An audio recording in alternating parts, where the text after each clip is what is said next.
The cell phone isn't the problem. So I think we're looking for a simple solution to a multifaceted problem. The cell phone is not creating the lack of engagement. It's an alternative to it. Students used to pass notes. Students used to look out the window. Now they may be on their phone, but the classes that are engaging, where students are hands-on, where they're working in small groups, where they're told to put their cell phones away, we're not having problems with cell phones in those classes. So I think there needs to be a balance. We need to teach appropriate use, but I also don't want to lose what the cell phone can do to really enhance learning for students. You're listening to the smartsocial.com podcast. I'm your host, Josh Oakes. This is our District Talk segment where we interview district leaders to learn how they're keeping students safe on social media so those students can someday shine online. Now, let's get back to the interview.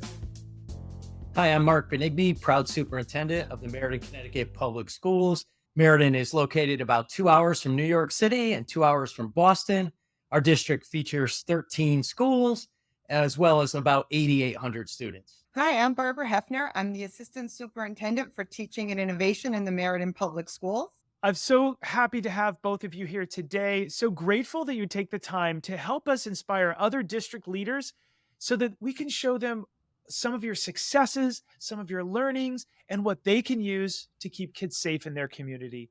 Now, before we get started, my biggest question for you here is, what's your biggest accomplishment as a school district over the past 1 to 4 years? I would say our biggest accomplishment is moving the needle on student achievement and growth.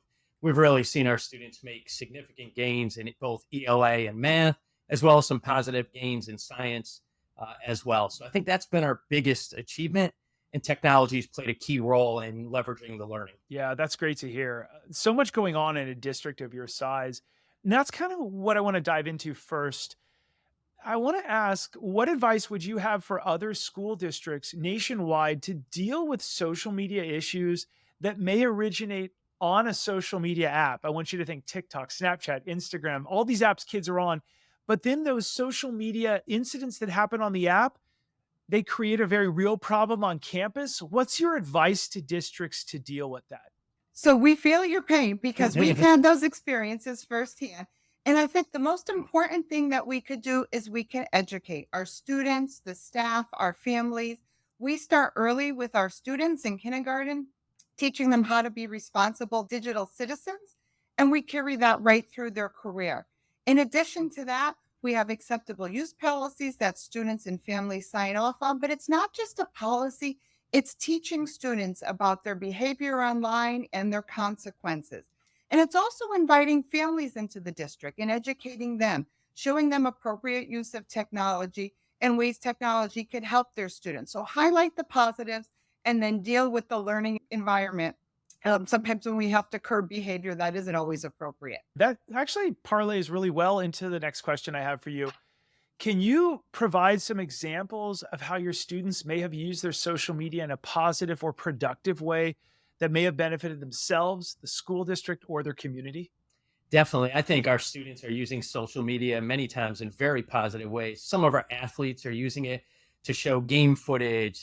One of our pitchers pitched a great game. He put that footage out on social media. What do you know? A coach saw it, reached out to the student, and the student had an opportunity to meet with that program. So definitely those are the ways our students are utilizing it. Others will send out messages about band performances, musical selections that they've participated in, and it really builds up excitement for them and opens up potential opportunities for the future. So many great things can happen on social. And I love what you all said about we start really, really early with students to talk about digital citizenship to get them to the future. That's exciting. But a lot of districts are struggling with something really big. They're struggling with, how do we talk with parents about keeping kids safe? Because every district, and you might agree with me, and I'd love your input on this, we have the school district, we have the parents, and we have the kids. And how do we bring them all together into one? What suggestions do you have for parents to encourage their kids to use technology in a positive way, both in the classroom and at home? So one of the things that we could do as parents and as adults is model the effective use of technology for our students. So a real common example now is the use of cell phones. If I'm sitting and talking with someone, can I model putting my cell phone down so that I can have a conversation? but it's also highlighting all the benefits of technology. If we're having a conversation, if we have questions about a topic, can we ask Siri? Can we Google it? Can we leverage that technology to help bridge those gaps? Can it be used as a translation tool if I'm meeting someone who's speaking a different language? And I think we need to be the ones to make sure that the same message is heard by students and families. Sometimes there's mixed messages between students and families, but when we can put our students and our families in the same room and share strategies and techniques, I think that works best. Superintendent, every district is saying, Josh, when we host a parent night event, not that many people come out if the topic isn't that exciting, but yet it might be the most important topic: how to keep your kids safe on TikTok, how to make sure strangers aren't talking to your kids on these dangerous apps. So my question for you is, what are your suggestions for other districts to increase parent engagement? And even more specifically, are there any specific channels or events in your community that get the biggest turnouts? Definitely. I think whenever our students are performing, whether that be in the auditorium, whether that be on a sports field, we get great turnout from parents and students. So I think what we need to do is we need to make sure that we're creating events that we have our students excited about, that they can invite their parents to. So if it was about utilizing social media, I don't need to be the voice.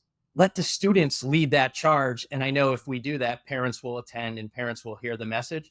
I also think the event could be multifaceted. So you may have a music concert, but you may attach an event prior to that to help get parents involved and engaged as well. So they're only coming out one night rather than looking at two separate nights. I love that. And superintendents nationwide are calling that a combined event. I like your phrase better, superintendent. It's a multifaceted event. And some of them are saying we get them to come, give them the bait, and then we give them something else in addition as well. So as they're coming in, hey, welcome in. While you're sitting down, we're going to watch a video on TikTok safety. Your kids are in the back. They're excited to come out. And then parents go, well, I wasn't expecting that, but I got everything I wanted and more, right? Have you had success with that when you do a little bit of teaching and training before the kids come out on a recital or some kind of performance event? Definitely. Sending the right message, even at our musical selections, turn off your phones, make sure they're on vibrate. Like those are the type of opportunities where you can definitely deliver a message about how to appropriately utilize technology, but do it in a way where we're not taking a lot of time, but we're sending a clear, strong message. We've also done technology nights where we have invited parents in the community in, and we've let our students lead those discussions. And those have been very, very successful and well attended. And food always helps. I mean, Josh, food helps. I mean, offer a snack and a drink and honor our students and put them at the forefront. Parents are excited to be there. I think that's a magical formula. Putting kids first, putting pizza second, and having the parents drag them in, right? That's really terrific. Well, amazing. These next two questions are really big ones, and I'm excited to hear from the both of you because I think we're going to get a lot of data from you. What are your thoughts around some districts that are really starting this massive, very important discussion around going cell phone free in the classroom to lower distractions and improve learning and student development? The cell phone isn't the problem. So I think we're looking for a simple solution to a multifaceted problem. The cell phone is not creating the lack of engagement. It's an alternative to it. Students used to pass notes. Students used to look out the window. Now they may be on their phone, but the classes that are engaging, where students are hands-on, where they're working in small groups, where they're told to put their cell phones away, we're not having problems with cell phones in those classes. So I think there needs to be a balance. We need to teach appropriate use, but I also don't want to lose what the cell phone can do to really enhance learning for students. And I'll say the cell phone is a really powerful tool. And for some of our students, they'll work on their cell phones, they'll work on their computers, their Chromebooks are open, so they're using multiple devices. And I feel it's more about teaching students when is it appropriate to use your phone and when it's not appropriate. I've seen great success in classrooms where teachers have guidelines set up for students, expectations set up, and students really welcome that opportunity as to know when to use their phones and when not to. I don't feel it's any different than the conversations we've had years ago about, do we allow calculators in school? Can students bring in laptops? Is a Kindle okay to bring into a school? Can they bring their iPad? So similar conversations that we have in the past. It's new, but I think we'll navigate it and then harness the power of the technology. What a great comparison. Parents seem to love the comparisons. We relate giving your kids their first cell phone to giving them the keys to the car? Are they prepared? Are they ready? Have we given them the knowledge? Have we given them the driver's training? Barbara, I loved what you just said. It's just like back in the day. We've all heard teachers say, you're not going to have a calculator around you 20, 30 years ago. And now we have a supercomputer. Now we can go to the moon with this thing, right? And like Apollo 11, if you will, has more computing power times 1,000. And that is a really great comparison. Is we used to not allow calculators in math class as much at certain times, and now we're using the cell phone as that as well. I think that's really brilliant. It's a huge discussion, right? There's a new book out for all of our listeners right now. The book, I'm a third of the way through it. It's called The Anxious Generation. Really amazing book. Talks about how in the last 10 years, how we've seen behavioral differences in students. And again, I don't think the cell phone is the problem. I think managing this new powerful piece of technology, superintendent, I'm going to steal that from you. Cell phone's not the problem. It's how we use that new tool that might be the problem, right?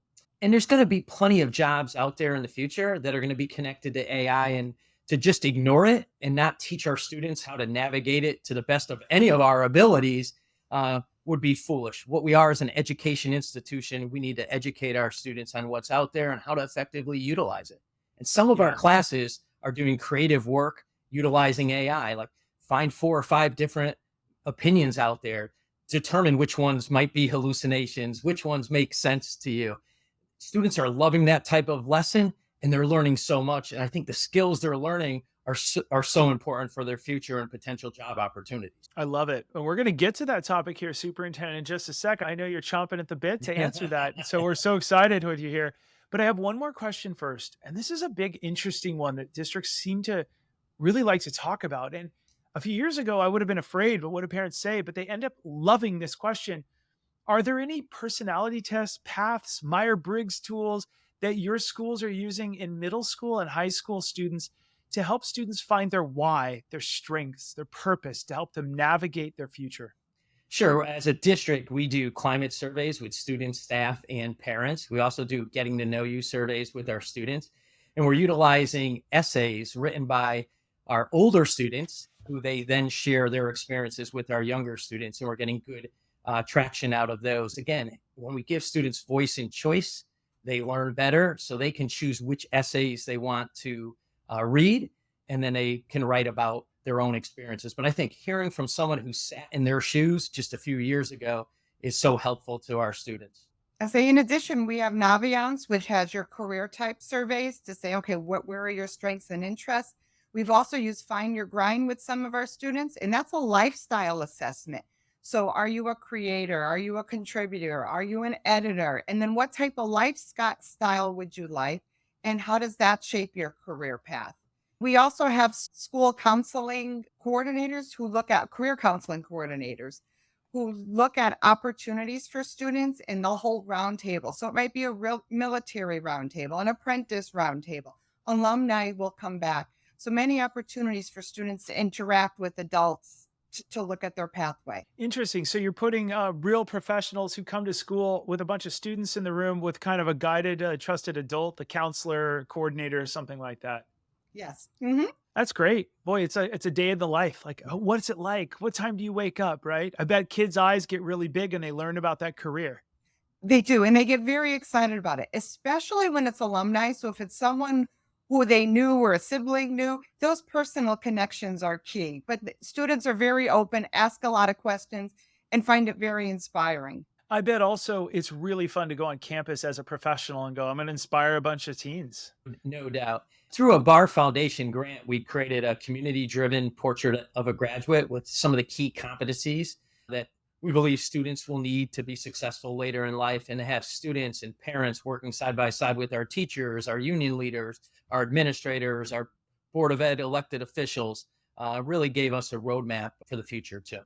Well, we're about to dive into the hottest topic that everyone's talking about. But before we get to that, before we talk about AI in the school district, I want to do just a little bit of a shameless plug. I want to give a shout out to my incredible team at smartsocial.com. Thank you to all that you're doing to help all of our school districts nationwide, hundreds of school districts in 29 different states.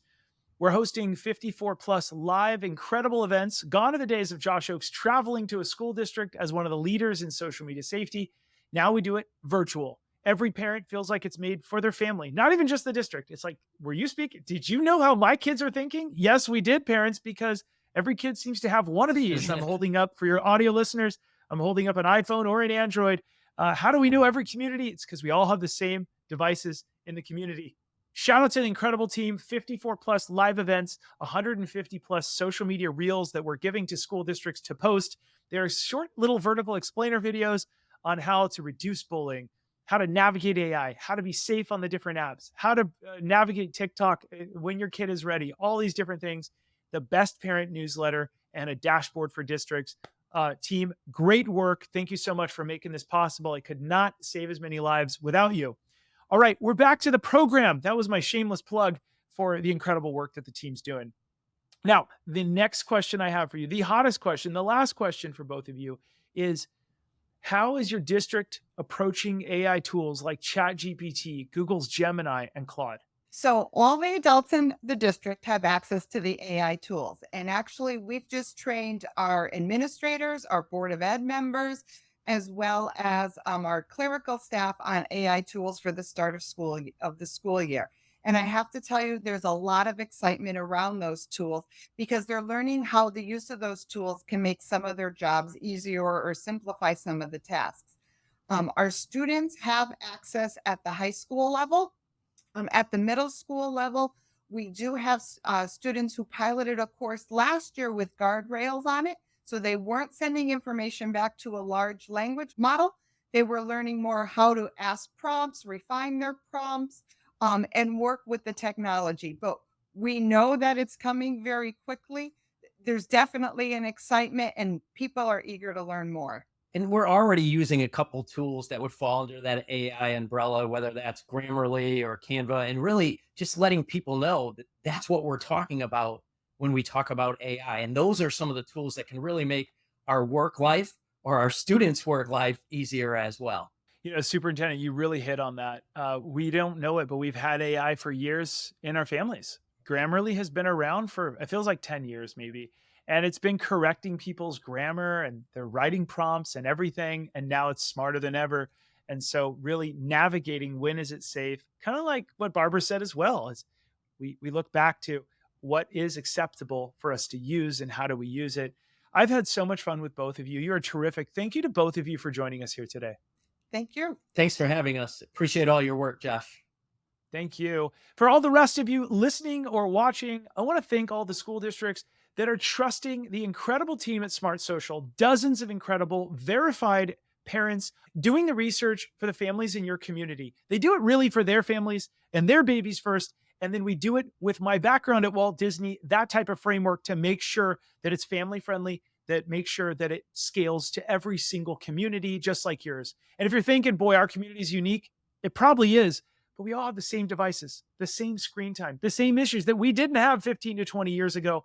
If you're interested, you can learn more at smartsocial.com. And my last plug for the day is, remember, parents, if you're watching, make sure no matter what you put online to keep it the title of my book, Light, Bright, and Polite, because our kids are watching. I'll see all of you on the next episode. Have a great day, everyone. Take care. Thanks for listening to our smartsocial.com podcast. I'm your host, Josh Oakes. This was our District Talk segment where we interview school district leaders to learn how they're keeping students safe on social media so those students can someday launch into their future by shining online.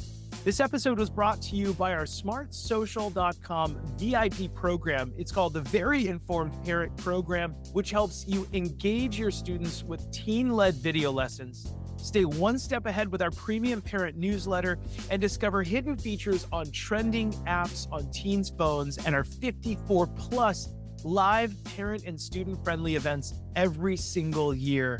You can click on the link below to chat with one of our team members if you want a free pass to our VIP program to support your community with our smartsocial.com resources.